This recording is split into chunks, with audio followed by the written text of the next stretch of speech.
लक्ष्मी आता ह्यावर एक उपाय आहे बघ ती म्हणजे ती आपल्याला पुन्हा जोडावी लागेल. ती कशी? कोड क्रमांक 7 सादर करत आहे वीट फुटली.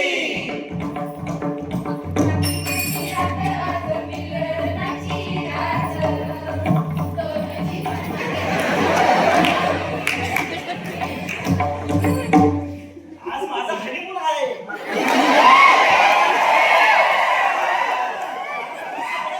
पूर्ण करायचे आहे. हे chat GPT give me some suggestions.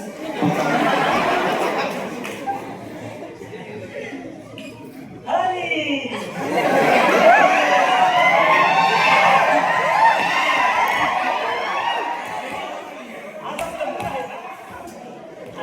आज आपला हनीमून आहे ना.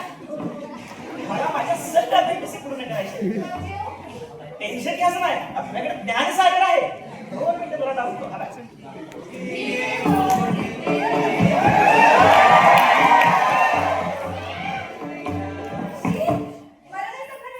नाही जमणार. तू सगळा हनीमूनचा मूड घालवून टाकलास. आपल्याला संसार काय होतो?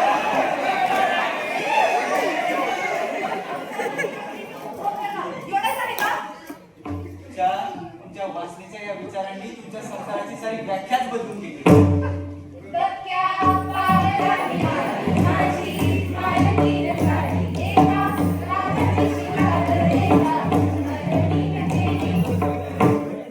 तुझा बाप लग्नात ऑडी देतो बोलला होता आणि लग्नाला आमिष दाखवून ऑडीचा आमिष दाखवून काय केलं? ही जाडी माझ्या गळ्यात टाकली. आयुष्याला माझ्या गाडी लावली. तुझ्याबद्दल सगळ्या लिंक्स मिळाल्या माझ्या. म्हणजे तुझ्या बापाला तू 50 तोळे दिलं तर तू इकडे असेल. नाहीतर माझं तुझ्यावर गोलीगत प्रेम आहे.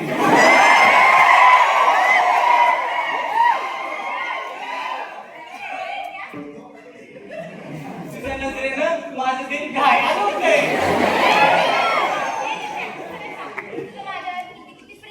या ब्रह्मांडाला साक्षी घेऊन सांगतो माझं तुझ्यावर ब्रह्मांड पाठ प्रेम आहे. आयफोन घ्यायला माझ्याकडे मनी नाही काय.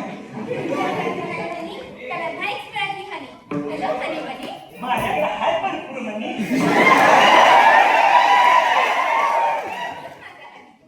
अगं पण मी लॉयल आहे ना.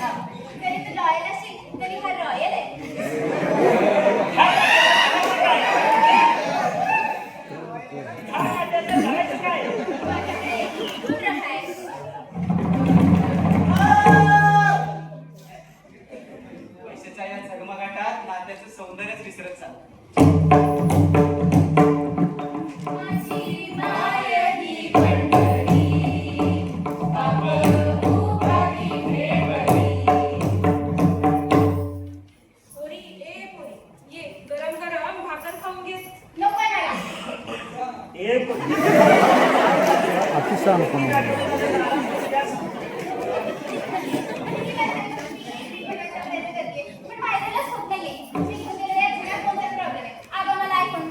त्यानं काय होईल?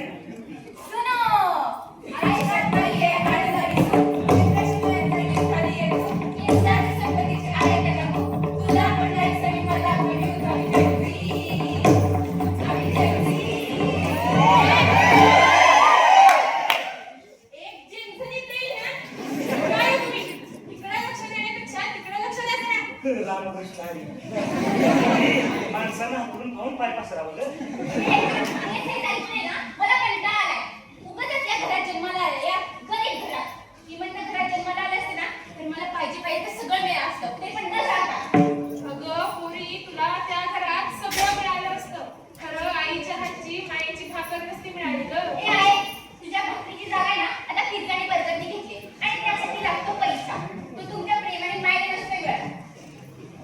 पैशाच्या या मोहात आई बापाच्या घामानं भिजलेलं प्रेम आणि माया तुम्हाला दिसेनाशी झाली.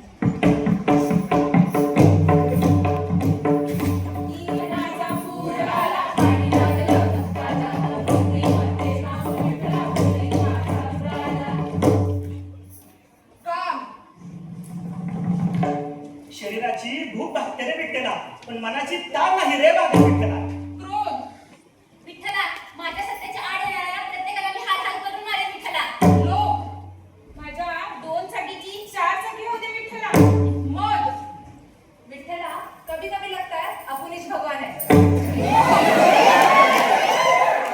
विठ्ठला, जाडी बायको स्वीकारते रे, हुंडा भेटेल नाही विठ्ठला. मत्सर. विठ्ठला, शेजारीने कधी सोन्याचा हार घेतलाय, मला त्यापेक्षा मोठा हार मिळू दे विठ्ठला. ए, थांबा.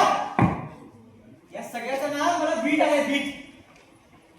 भक्त पुंडलिकानं भक्तीनं दिलेली ही बीट गेली 28 वर्ष त्याच्या खाली कलीला दाबून ठेवलाय. तो तुमच्या या षडरिपूंच्या मायाच्या भरकटल्यामुळे बाहेर येऊ पाहतोय आणि ती बीट कमकुवत होऊ पाहते. प्रत्येक वेळी मी तुम्हाला तुमच्या चुकांची जाणीव करून दिली, पण तुम्ही या षडरिपूंच्या मायाजात तेवढे अंधे झालाय की तुम्हाला माझं अस्तित्व दिसत नाही.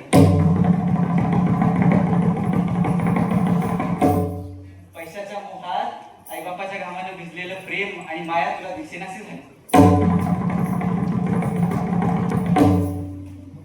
या पैशाच्या झगमगाटात नात्याचं सौंदर्यच विसरत चाललंय.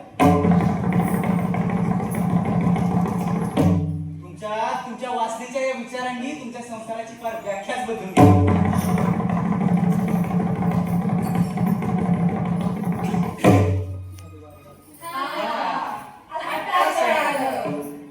अरे पण हा हरी कुठे गेला? विठ्ठला, तुझी लीला परंपरा आहे रे. भक्ताला प्रत्येक गोष्टीची जाणीव करून देतोस रे तू.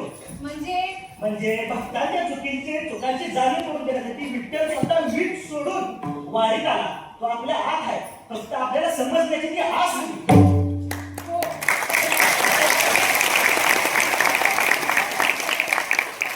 तर माया आणि विठ्ठलाच्या विठेलाच मी विसरले, पण आज समजलं क्षणिक सुखाच्या मोहाने माझ्या अंतरंगातील देवच हरवून टाकलाय. एका क्षणाच्या रागासाठी मी माझ्या नात्यांना आग लावली रे. त्या आगीत माझं घर तर काळवंडलं, पण त्या धुरात मी विठ्ठलाची वीट सुद्धा झोपून दिली. पण मला समजले की शांततेशिवाय मनात विठ्ठल उभाच नाही राहू शकत. लाईक्स आणि फॉलोअर्सच्या संख्येने माझा अहंकार इतका वाढला की मी माझ्या मनात विठ्ठलाला सामावून घेण्या इतकी ताकदच उरली नाही. पण आज समजलं, अहंकाराच्या गोंगाटात व मीपणात विठ्ठलाचं नाव सुद्धा ऐकायला येत नाही. खरं शेजाऱ्याच्या गाडीला पाहून माझ्या मनात काटे उगवली आणि त्या काट्याने माझ्याच विठूचे विटेला रक्तबंबाळ केले. पण आज समजलं, दुसऱ्याच्या सुखाचं मत्सर केल्याने माझं स्वतःचं सुख जळून गेलं. 2 रुपयांच्या नफ्यासाठी मी प्रामाणिकपणाचं सोनं गहाण टाकलं आणि त्याच गहाणखान्यात माझा विठ्ठलही अडकून पडला. पण आमच्यातील याच वाढत्या षडरिपूमुळे तुझ्या विटेला तडा गेला याची जाणीव झाली आम्हाला, आणि आम्ही आमच्यातील याच षडरिपूंचं दहन करतोय. आम्हाला कळालंय, जेव्हा आमच्या मनातील षडरिपू बसतील तेव्हाच तुझी ही वीट पुन्हा जोडली जाईल. खरं तर विठ्ठल बाहेर नाहीये, तो आपल्या अंतरंगात आहे. पण जर त्याला बघायचं असेल तर आधी स्वतःला चंद्रभागेच्या पाण्याप्रमाणे निर्मळ आणि पवित्र करावं लागेल. या शिवस्पंदनाच्या वारीत येऊन स्पर्धेच्या ईर्ष्याचे झेंडे नाचवणाऱ्यांना याची जाणीव होईल की नाही माहित नाही, पण आम्ही मात्र याच जाणीवांनी जोडलेली ही वीट पुन्हा एकदा तुझ्या चरणाशी अर्पण करत आहोत. विठ्ठला, पुन्हा त्याच थाटात या विटेवरती उभा राहा, आम्हा भक्तांचं रक्षण करण्यासाठी.